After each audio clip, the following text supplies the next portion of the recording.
ಬನ್ನಿ ಸ್ನೇಹಿತರೆ, ನಮ್ಮ ನಮಸ್ತೆ ಹಿಂದೂಸ್ತಾನ್ ಹಿಂದಿನ ಎಪಿಸೋಡ್ಗೆ ಎಲ್ಲರಿಗೂ ಸ್ವಾಗತ ಸುಸ್ವಾಗತ.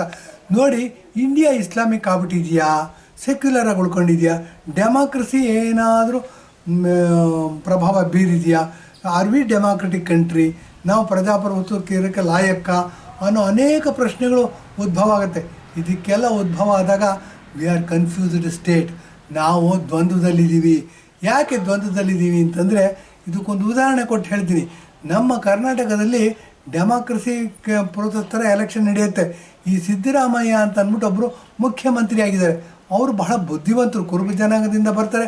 ಅಹಿಂದ ಅಂತ ಗುಂಪು ಕಟ್ಕೋತಾರೆ, ಹಿಂಬಾಲಕರು ಮುಂಬಾಲಕರು, ಪ್ರೈವೇಟ್ ಆರ್ಮಿ ಅಂತ ಹೇಳ್ಬೋದು, ಕಟ್ಕೊಂಡ್ಬಿಟ್ಟು ಮುಖ್ಯಮಂತ್ರಿ ಆಗ್ತಾರೆ. ಮುಖ್ಯಮಂತ್ರಿ ಆಗ್ಬಿಟ್ಟು ಏನು ಮಾಡ್ತಾರೆ, ನನ್ನ ಹೆಸರು ಸಿದ್ದರಾಮಯ್ಯ ಇದ್ದಾನೆ ಅಂತ ಅಂದ್ಬಿಟ್ಟು ಎಲೆಕ್ಷನ್ ಟೈಮಲ್ಲಿ ಪ್ರಚಾರ ಮಾಡ್ತಾರೆ. ಎಲೆಕ್ಷನ್ ಗೆದ್ದ ಮೇಲೆ ಏನು ಮಾಡ್ತಾರೆ ಇವರು, ಒನಕೆ ಓಬವ್ವನ ಜಯಂತಿ ಮಾಡೋದು ಬಿಟ್ಬಿಟ್ಟು ಟಿಪ್ಪು ಜಯಂತಿ ಮಾಡ್ತಾರೆ. ಸರ್ಕಾರದ ಅವರೇ ಮುಖ್ಯಮಂತ್ರಿ, ಬೇಕಾದಷ್ಟು ಅನುದಾನ ಕೊಡ್ತಾರೆ, ಗ್ರ್ಯಾಂಟ್ಸ್ ಕೊಡ್ತಾರೆ, ಸರ್ಕಾರದ ಇದಿರುತ್ತೆ, ಬೆಂಬಲ ಇರುತ್ತೆ, ಬೇಕಾದಷ್ಟು ದುಡ್ಡು ಕೊಡೋದು ಅದ್ಧೂರಿಯಾಗಿ ಟಿಪ್ಪು ಜಯಂತಿ ಮಾಡ್ತಾರೆ. ಟಿಪ್ಪುನ ಮೈಸೂರು ಟೈಗರ್ ಅಂತ ಕರೀತಾರೆ. ಏನಾಗುತ್ತೆ, ಈ ಥರ ಮಾಡಿಬಿಟ್ಟು ಮುಖ್ಯಮಂತ್ರಿನೇ ಕನ್ಫ್ಯೂಸ್ ಆದರೆ ಜನ ಏನು, ಒಂದು ಕನ್ನಡದಲ್ಲಿ ಒಂದು ಗಾದೆ ಇದೆ, ಗುರು ನಿಂತ್ಕೊಂಡು ಹುಚ್ಚ ಹೋದರೆ ಶಿಷ್ಯ ಓಡಾಡ್ಕೊಂಡು ಹುಚ್ಚ ಹೋಯ್ತಾನಂತೆ. ಹಿಂಬಾಲಕರು ಮುಂಬಾಲಕರು ಏನು ಮಾಡ್ತಾರೆ, ಜೈ ಅಂತಾರೆ. ಅವ್ರಿಗೆ ಜೈ ಅಂದ್ರೆ ದುಡ್ಡು ಬರುತ್ತೆ. ಹಾಗಾಗಿ ಅವ್ರೇನು ಮಾಡ್ತಾರೆ, ಇವ್ರು ಹೂಸ್ ಬಿಟ್ಟರೆ ಗಮ್ ಅನ್ನತ್ತೆ ಅನ್ಕೊಂಡು ಹೇಳ್ತಾರೆ. ಈ ಥರ ಪ್ರೈವೇಟ್ ಆರ್ಮಿನ ಇಟ್ಕೊಂಡು ಅವರೇನು ಮಾಡ್ತಾರೆ, ನನ್ನ ಮೈಯಲ್ಲಿ ಕಪ್ಪು ಜಿಕ್ಕೆ ಇಲ್ಲ, ನಾನು ಪ್ರಾಮಾಣಿಕ, ನಾನು ಅತ್ಯಂತ ಹೆಚ್ಚಿನ ಪ್ರಾಮಾಣಿಕ, ನಾನು ನುಡಿದಿದ್ದೇ ಇದು ಅಂತ ಎಲ್ಲ ಏನೇನೋ ಪುಂಗಿ ಬಿಟ್ಕೊಂಡು ಓಡಾಡ್ತಾರೆ. ಇದನ್ನು ಒಪ್ಕೊಳ್ತಕ್ಕಂಥ ಹಿಂಬಾಲಕರು ಮುಂಬಾಲಕರು ಇದ್ದಾರೆ. ಅವ್ರು ಪ್ರಚಾರ ಮಾಡೋದ್ರಿಂದ ಕರ್ನಾಟಕದಲ್ಲಿ ಒಂದು ಭ್ರಮೆ ಬಂದಿದೆ.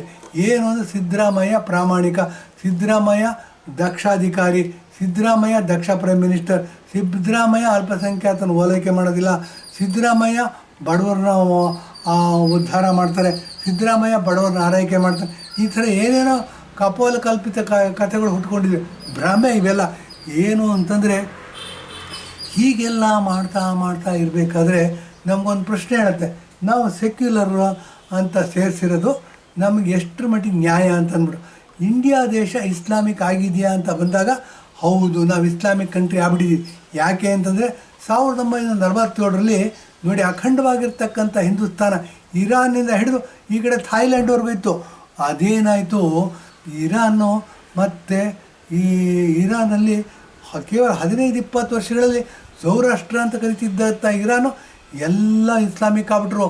ಅವ್ರನ್ನೇನು ಕನ್ವರ್ಟ್ ಮಾಡಿದವರು ಸುನ್ನಿ ಮುಸ್ಲಿಮರು, ಮಕ್ಕಾ ಮತ್ತು ಮದೀನಾದಿಂದ ಬಂದಿರ್ತಾರೆ, ಸೌದಿ ಅರೇಬಿಯಾದಿಂದ. ಅವರು ಇವ್ರನ್ನ ಇಸ್ಲಾಮಿಕ್ ಅಂತ ಒಪ್ಕೊಳ್ಳೋಕೆ ರೆಡಿ ಇರೋಲ್ಲ, ಅವ್ರನ್ನ ಶಿಯಾಗಳು ಅಂತ ಕರೀತಾರೆ. ಇದೇನಾಯಿತು, ಇದು ಶಿಯಾಗಳ ಪ್ರಭಾವ ಹಿಂದೂಗಳ ಮೇಲೆ ಆಯಿತು. ಅದರಲ್ಲೂ ಪಾಕಿಸ್ತಾನದಲ್ಲಿರ್ತಕ್ಕಂಥ ಸಿಂಧು ಪ್ರಾಂತದಲ್ಲಿರ್ತಕ್ಕಂಥವ್ರ ಮೇಲೆ ಜಾಸ್ತಿ ಆಯಿತು. ಅವರು ಏನು ಮಾಡಿದ್ರು, ನಮಗೆ ಸಪರೇಟ್ ರಾಷ್ಟ್ರ ಬೇಕು ಅಂತ ಕೇಳೋಕ್ಕೆ ಶುರು ಮಾಡಿದ್ರು. ಜವಾಹರ್ಲಾಲ್ ನೆಹರು ಏನು ಮಾಡಿದ್ರು, ಮುಸಲ್ಮಾನ ಅಂತ ಆತ ಹಿಂದೂಗಳಿಗೆ ಟೋಪಿ ಹಾಕ್ಕೊಂಡು ಏನು ಮಾಡಿದ, ನಮ್ಮ ಕಾಶ್ಮೀರಿ ಪಂಡಿತರು ಅಂತ ಹೇಳ್ಕೊಂಡು ಪಾಕಿಸ್ತಾನವನ್ನು ಅವ್ರ ಕಸಿನ್ ಶೇಖ್ ಮೊಹಮ್ಮದ್ ಅಲಿ ಜಿನ್ನಾಗೆ ಕೊಟ್ಬಿಟ್ಟು ಏನು ಮಾಡಿದ್ರು, ಪಾಕಿಸ್ತಾನ ಅಂತ ಡಿವೈಡ್ ಮಾಡಿ ಪೂರ್ವದಲ್ಲಿ ಇರ್ತಕ್ಕಂಥ ಮುಸಲ್ಮಾನರು ಜಾಸ್ತಿ ಇರ್ತಕ್ಕಂಥದ್ದನ್ನು ಪೂರ್ವ ಪಾಕಿಸ್ತಾನ ಅಂತ ಕರೆದು, ಪಶ್ಚಿಮದಲ್ಲಿ ಸಾಬರು ಜಾಸ್ತಿ ಇರ್ತಕ್ಕಂಥ ಪ್ರದೇಶವನ್ನು ಪಶ್ಚಿಮ ಪಾಕಿಸ್ತಾನ ಅಂತ ಕರೆದು. ಏನಾಯಿತು, ಮೊಹಮ್ಮದ್ ಅಲಿ ಜಿನ್ನಾಗೆ 2 ಮೈಸೂರು ಪಾಕ್ನ ತುಂಡು ಮಾಡಿ ಭುಜಗಳನ್ನ ಕಟ್ ಮಾಡಿ ಕೊಟ್ಬಿಟ್ರು. ಪೂರ್ವ ಪಾಕಿಸ್ತಾನ ಮತ್ತು ಪಶ್ಚಿಮ ಪಾಕಿಸ್ತಾನ ಡಿವೈಡ್ ಆಯಿತು. ಇದಾದ ಮಧ್ಯದಲ್ಲಿ ಏನಾಯಿತು, ಇದರಿಂದ ಸ್ಫೂರ್ತಿ ತಗೊಂಡಿರ್ತಕ್ಕಂಥ ಹೈದರಾಬಾದ್ ನಿಜಾಮನಿಗೆ ಕಂಪೇರ್ ಮಾಡಬೇಕು ಅಂತಂದರೆ ನಮ್ಮ ಸಿದ್ದರಾಮಯ್ಯನವ್ರಿಗೆ ಕಂಪೇರ್ ಮಾಡ್ಬೋದು. ಅವರು ಪ್ರೈವೇಟ್ ಆರ್ಮಿನ ಇಟ್ಕೊಂಡಿದ್ರು. ಆ ಪ್ರೈವೇಟ್ ಆರ್ಮಿನ ರಜಾಕಾರರು ಅಂತ ಕರೀತಿದ್ರು. ಈ ರಜಾಕಾರರು ಏನು ಅಂತಂದರೆ, ಯಾರಿಗೂ ಆ ಲೆಕ್ಕ ಕೊಡೋದು ಬೇಕಿಲ್ಲ, ಯಾರಿಗೂ ಜವಾಬ್ದಾರಲ್ಲ ಇವರು. ಹೊಡಿತಾ ಹೆಂಗಸು ಸಿಕ್ಕರೆ ಮಜಾ ಮಾಡೋದು, ದುಡ್ಡು ಸಿಗ್ತಾ ಮಜಾ ಮಾಡೋದು, ಆತಿ ಸಿಗ್ತಾ ಕಬಳಿಸೋದು, ಹೀಗೆ ಮಾಡ್ಕೊಂಡು ಏನಾಯಿತು, ಅವರು ಗುಲ್ಬರ್ಗಾದ ನವಾಬರಾದರು. ಮತ್ತು ಗುಲ್ಬರ್ಗಾದ ನವಾಬರಾದರು ಯಾಕೆ ಹೇಳ್ತಿದ್ದೀನಿ ಅಂತಂದರೆ, ನೋಡಿ, ಅಖಿಲ ಕರ್ನಾಟಕ ಕಾಂಗ್ರೆಸ್ ಕಮಿಟಿ ಅಧ್ಯಕ್ಷರಾಗಿರ್ತಕ್ಕಂಥವ್ರು ಮಲ್ಲಿಕಾರ್ಜುನ ಖರ್ಗೆ ಅಂತ ಅಂದ್ಬಿಟ್ಟು. ಮಲ್ಲಿಕಾರ್ಜುನ ಖರ್ಗೆ ಅನ್ನೋರು ಏನಾಗಿದ್ದಾರೆ, ಗುಲ್ಬರ್ಗಾದಿಂದ ಬರ್ತಾರೆ. ಆ ಗುಲ್ಬರ್ಗಾದ ನವಾಬ ಇದ್ದ. ಅವರೇನಾಯಿತು, ಮಲ್ಲಿಕಾರ್ಜುನ ಖರ್ಗೆ ಅವ್ರ ತಾಯಿ, ಅವರ ಸಿಸ್ಟರು ಅಂದರೆ ಸಹೋದರಿ, ಅವರೆಲ್ಲರೂ ಸಹ ರಜಾಕಾರರ ದಾಳಿಗೆ ಒಳಗಾಗಿ ಪ್ರಾಣ ಕಳ್ಕೊತಾರೆ, ಅತ್ಯಾಚಾರ ಆಗುತ್ತೆ, ಮನೆಗಳಿಗೆ ಬೆಂಕಿ ಹಚ್ತಾರೆ, ಆಸ್ತಿ ಕಳ್ಕೊತಾರೆ, ಪ್ರಾಣ ಕಳ್ಕೊತಾರೆ, ದುಡ್ಡನ್ನ ಕಳ್ಕೊತಾರೆ, ಅಪಾರ ಪ್ರಮಾಣದ ಜಮೀನು ಕಳ್ಕೊತಾರೆ. ಹೀಗೆಲ್ಲ ಕಳ್ಕೊಂಡು ಇವರೇನು ಮಾಡ್ತಾರೆ, ರಜಾಕಾರರಿಗೆ ಜೈ ಅಂದ್ಕೊಂಡು ಕಾಂಗ್ರೆಸ್ ಮುಸಲ್ಮಾನರಿಗೆ ಜೈ ಅನ್ನುತ್ತಾರೆ.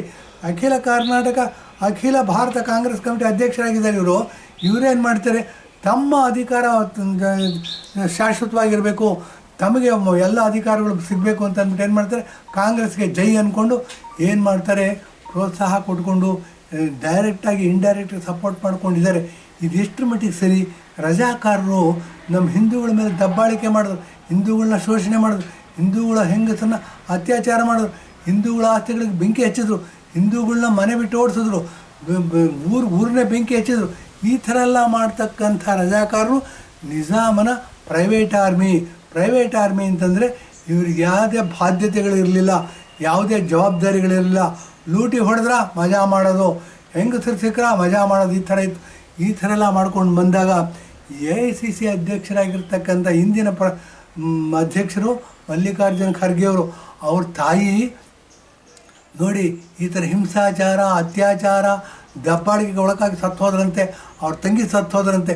ಇವರು ಕಾಂಗ್ರೆಸ್ಸಿನ ಅಧ್ಯಕ್ಷರಾಗಿ ರಜಾಕಾರ ಮೈಂಡ್ ಸೆಟ್ ಮುಂದುವರಿತಾ ಇದೆ, ಅದಕ್ಕೆ ಜಯ ಅಂದ್ಕೊಂಡು ಬಿಟ್ಟಿದ್ದಾರೆ.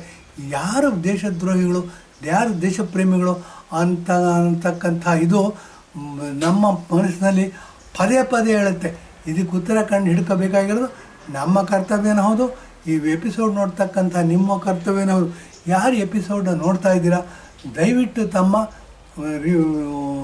ರಿಮಾರ್ಕ್ನ ಅಥವಾ ರಿಪೋರ್ಟ್ನ ಅಥವಾ ತಮ್ಮ ಅಭಿಪ್ರಾಯವನ್ನು ವಾಟ್ಸಪ್ ಇದರಲ್ಲಿ ಕಾಮೆಂಟ್ ಬಾಕ್ಸಲ್ಲಿ ಹಾಕಿ ಅಂತ ಹೇಳ್ಬಿಟ್ಟು ಇಂದಿನ ಎಪಿಸೋಡ್ ಮುಗಿಸ್ತಾ ಇದ್ದೀನಿ. ಧನ್ಯವಾದ, ನಮಸ್ಕಾರ.